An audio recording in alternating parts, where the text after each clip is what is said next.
Hello everyone, hope you all are doing well.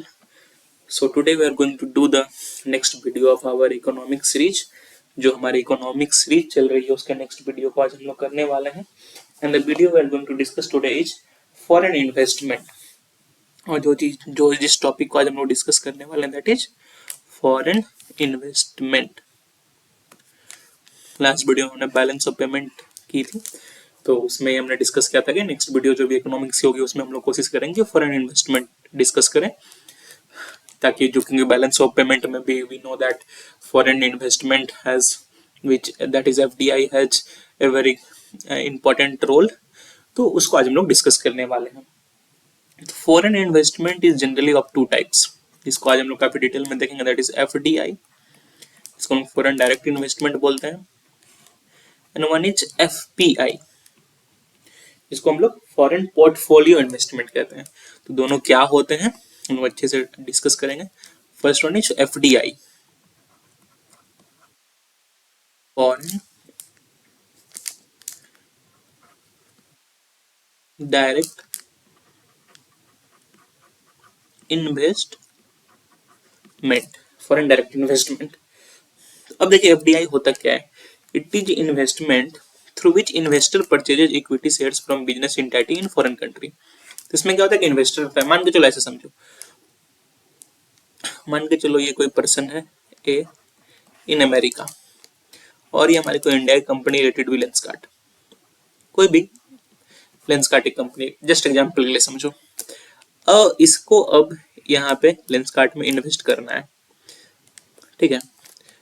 तो how you can invest, you can invest through FDI और FPI, that is foreign direct investment और foreign portfolio investment. तो अब देखो foreign direct investment समझ गए. जब कोई अगर अब ये जैसे इन्वेस्टमेंट है, इसको अपने फॉरेन कंट्री, इसको मान ये अमेरिकन है तो इसके लिए इंडिया तो फॉरेन कंट्री है, वहां की किसी कंपनी में इन्वेस्ट कर रहा है और परचेजेज इक्विटी शेयर्स, मतलब फॉर एग्जाम्पल 50 लाख के लिए ये इसकी 1% इक्विटी ले रहा है. फॉर एग्जाम्पल $50 लाख के लिए 1% इक्विटी ले रहा है. Just I am giving an example. तो that is foreign direct investment, और इसको हम लोग क्या बोलते हैं, long term investment, long term interest, long term investment. इसमें जो भी इन्वेस्टर होता है उसका क्या है, लॉन्ग टर्म इंटरेस्ट है. This is FDI. I hope you understand this. Now second one is FPI, that is foreign portfolio investment.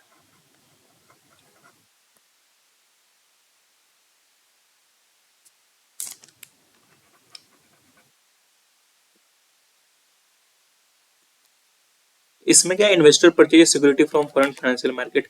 Same चीज है, पर उसमें क्या है, लॉन्ग टर्म इंटरेस्ट था, इसमें क्या है, शॉर्ट टर्म इंटरेस्ट है. Here we have short term interest. Suppose, ठीक है, ये कोई इन्वेस्टर है और इसने लेंसकार्ट में इन्वेस्ट किया हुआ है. अभी कोविड का सिचुएशन आया, लेंसकार्ट की सेल्स गिर गई, तो ये इन्वेस्टर क्या बोल रहा है कि नहीं भाई, अब मुझे लेंसकार्ट में नहीं इन्वेस्टमेंट करना है, मेरे पैसे वापस दो, मैं अब इन्वेस्ट करूंगा किसी और कंपनी में. लेट इट भी कोई एक्स कंपनी है, ये कोई यूरोपियन कंपनी है फॉर एग्जाम्पल. अब मैं इन्वेस्टमेंट इसमें करूंगा लेंसकार्ट में, इंडियन कंपनी जो भी, उसमें मैं इन्वेस्टमेंट नहीं करूंगा. जिसमें क्या, शॉर्ट टर्म इंटरेस्ट. इसमें जब भी इसमें क्या हो रहा है कि जो भी हमारा इन्वेस्टर है वो शॉर्ट टर्म के लिए पैसे लगाता है, और उसे जब उसे जैसे जरूरत लगता है तो शॉर्ट नोटिस पे अपने पैसे को लो ले लेता है. Short note, it takes money in short notice, और इसी को हम लोग बोलते हैं हॉट मनी. तो यहाँ पे FPI is what, hot money. तो हॉट मनी किसे कहते हैं, it is taken away in short notice, money that is taken away in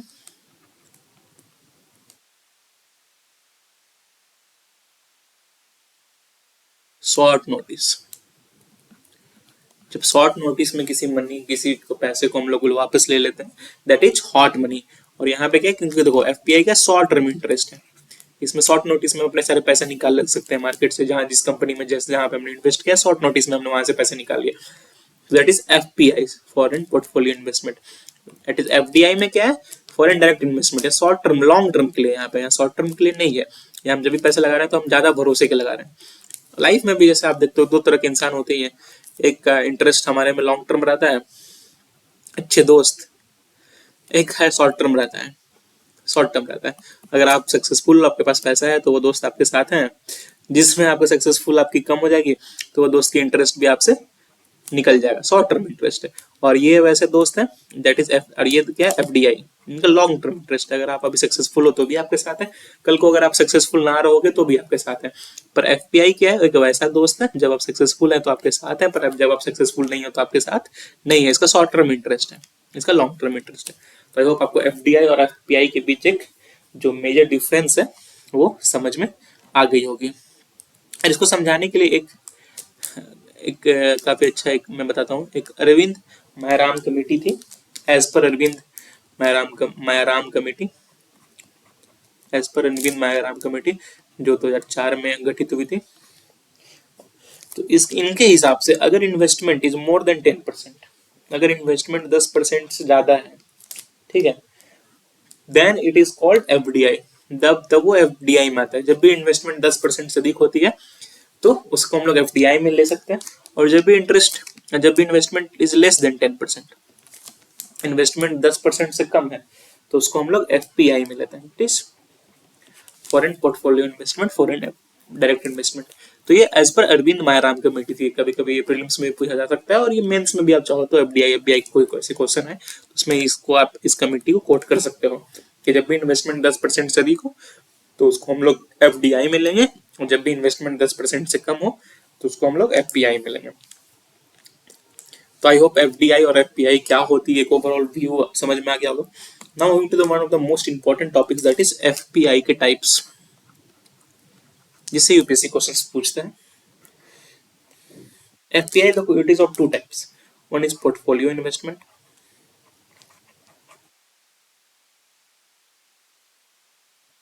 Portfolio investment.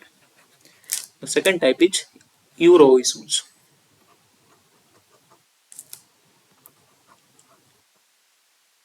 Euro issue. अब पोर्टफोलियो इन्वेस्टमेंट में तीन टाइप्स होते हैं, that is FII,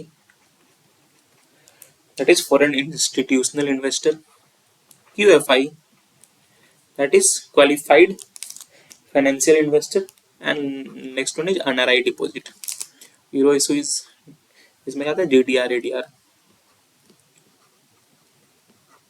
that is global depository receipt and American depository receipt. देखिए आप सबको समझिए। देखिए एफआईआई क्या होता है, फॉरेन इंस्टीट्यूशनल इन्वेस्टर, फॉरेन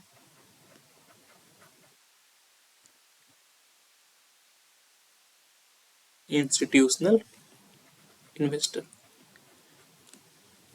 ये देखिए एक ऐसा कोई इंस्टीट्यूशन है, suppose let it be example के, ये कोई एक बैंक है, ठीक है, कोई एक इंस्टीट्यूशन, कोई एक बैंक है जो इंडिया के किसी एक company let it be Lenskart में इन्वेस्ट करा डायरेक्टली, ठीक है।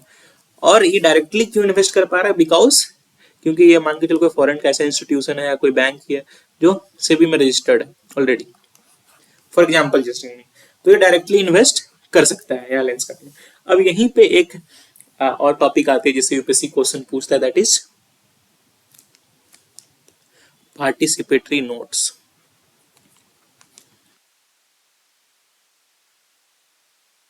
ये कॉन्सेप्ट को समझो, काफी लोग को समझ में नहीं आता पार्टिसिपेटरी नोट क्या होता है। जैसे ये बैंक है, इसने डायरेक्ट सेबी से रजिस्टर्ड कोई बैंक है यूएसए का, और डायरेक्ट लेंसकार्ट में इन्वेस्ट कर रहा है। अब मान के चलो कोई पर्सन, ये लोग हैं, ठीक है, ये 3 पर्सन है, इनको भी लेंसकार्ट में इन्वेस्ट करना है, लेकिन ये कोई इंस्टीट्यूशन नहीं है और जैसे सेबी वगैरह से कोई ऐसा इनका कॉन्टेक्ट नहीं है जो कि डायरेक्टली ये लेंसकार्ट में इन्वेस्ट नहीं कर पा रहे हैं। तो ये क्या बोलते हैं, तो ये यहाँ बैंक क्या बोलता है, ठीक है तुम्हें इन्वेस्ट करना है, I will let you invest. ये बैंक के थ्रू इन्वेस्ट मैं करा दूंगा, क्योंकि मैं यहाँ पे डायरेक्ट इन्वेस्टर हूँ तो मैं अपने थ्रू इन्वेस्ट करा दूंगा। तो यहाँ पे क्या होता है, ये बैंक जैसे ये इन्वेस्टमेंट ये करता है लेंसकार्ट में और इनसे पैसे लेता है डॉलर्स, ठीक है, ठीक है, आपको इन्वेस्टमेंट करना है, डॉलर्स दो, और इन डॉलर्स के बदले इनको पार्टिसिपेटरी नोट्स देता है, इनको नोट्स देता है, that is known as participatory note. इनको एक पेपर देता है, नोट देता है, इसमें लिखा होता है कि हाँ भाई आपने जितना 0.5% इक्विटी इसकी यहाँ पे इन्वेस्टमेंट करके इक्विटी ली है, या जो भी है इसमें पार्टिसिपेटरी नोट्स में लिखता है। तो पार्टिसिपेटरी नोट्स किन्हें मिले, इन्हें जो कि डायरेक्टली लेंसकार्ट में इन्वेस्ट नहीं कर पा रहे थे, क्योंकि बट ये इंस्टीट्यूशन है, क्योंकि जो इंडिया में सेबी से रजिस्टर्ड है तो डायरेक्टली इन्वेस्ट करा लेंसकार्ट में, तो इनके थ्रू ये भी इन्वेस्ट कर रहे हैं।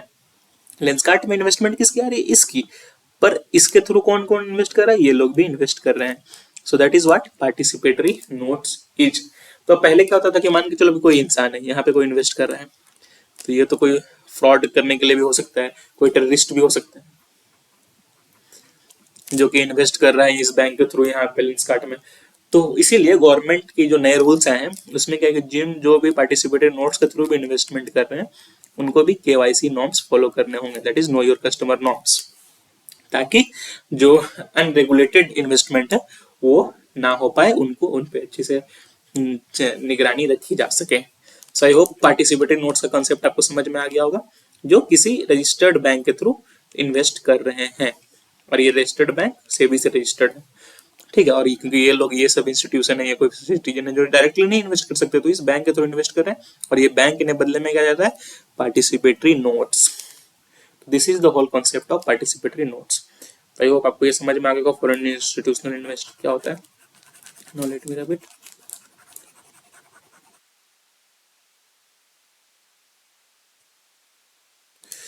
Now we have QFI, that is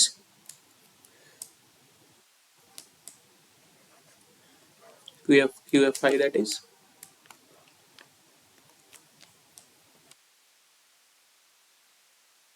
qualified financial investor. Colour change के लिए रेड रेड में मिक्स हो जा रही थी सारी। Qualified financial investor.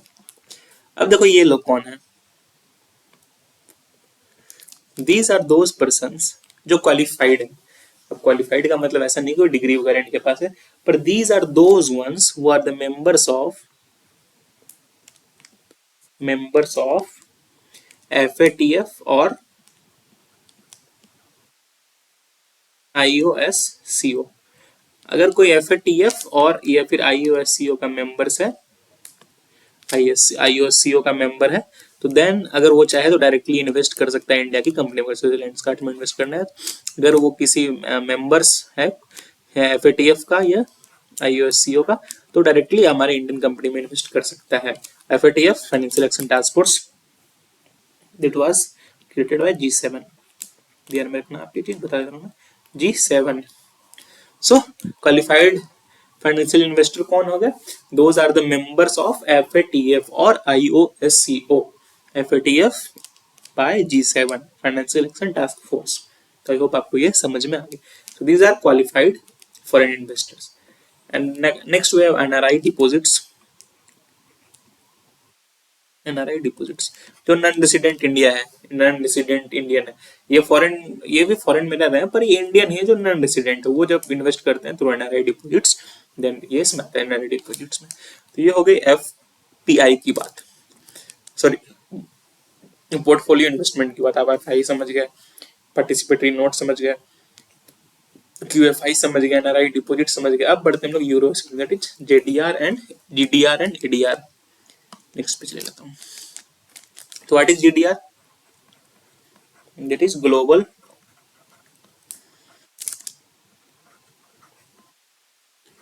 Depository receipts. What is ADR, that is American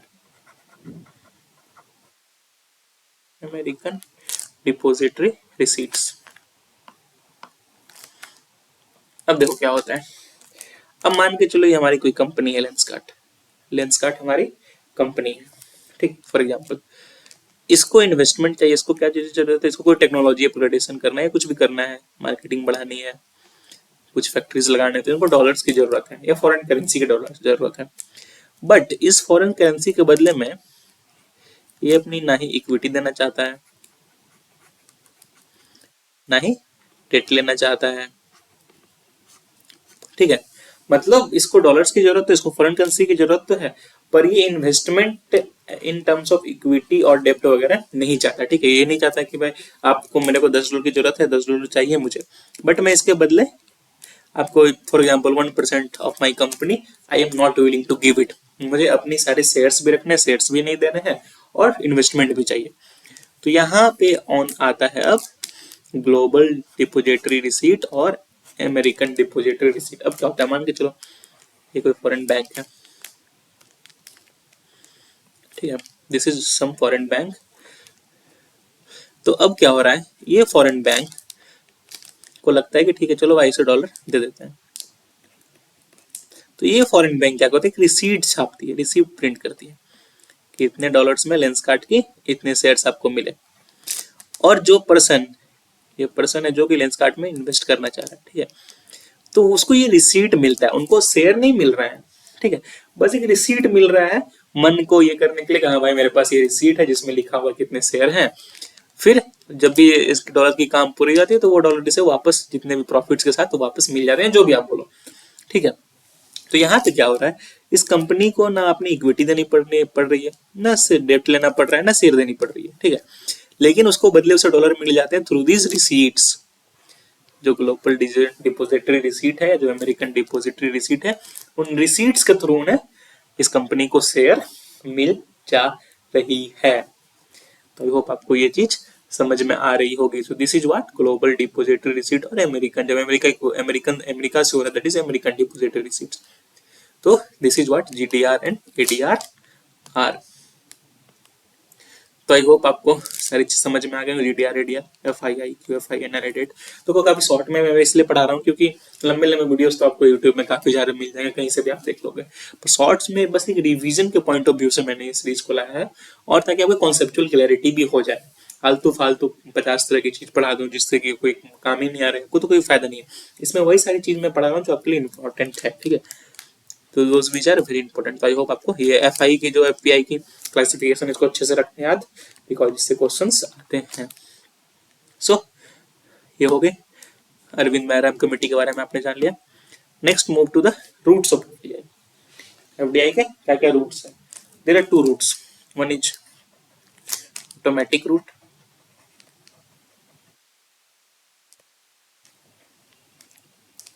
and the other one is government route। Government root.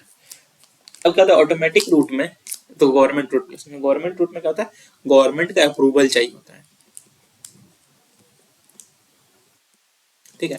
आपको अगर इस कंपनी में, सर्टेन कंपनी में इन्वेस्ट करना है तो आपको पहले गवर्नमेंट से अप्रूवल लेना होगा कि I want to invest in this company, the government आपको अप्रूव करेगी, फिर आप इस कंपनी में इन्वेस्ट कर पाओगे। Next one is automatic route. इसमें गवर्नमेंट का इन्वेस्टमेंट, सॉरी गवर्नमेंट का अप्रूवल जरूरत नहीं है, no government approval is needed, no prior government approval is needed. और 90 अराउंड मोर देन 91 to 95% जो एफडीआई आती है comes through this route only, automatic route से आती है, और जो कुछ 4 से 9%, 5 से 9% है, that only comes from government route. So I hope ये भी आपको अच्छे से समझ में आ गया होगा। यूपीएससी क्या करती है, सेंटेंस दे देती है कि most of the FDI comes from government route. आपको नहीं पता रहो, आप समझ फंस जाओगे। अगर आपको पता है तो आपको पता है, जस्ट 5 to 9% आप उसको फॉल्स कर दोगे, क्रॉस कर दोगे अच्छे से सेंटेंस को। सो आई होप आपको ये चीज भी समझ में आ गई होगी। So I hope you understand everything, जितने भी कॉन्सेप्ट्स थे आपको अच्छे से समझ में आ गए होंगे एफ फॉरेन इन्वेस्टमेंट को लेके। So that is all for today. Please do like, please do share, please do subscribe. It takes a lot of hard work to make such videos for you on regular basis। और अगर आप like से subscribe करते हो तो काफी motivation मिलता है हमें कि हम और वैसे वीडियोज आप सबके लिए रेगुलरली बना पाए। That is all for today, have a nice day, thank you.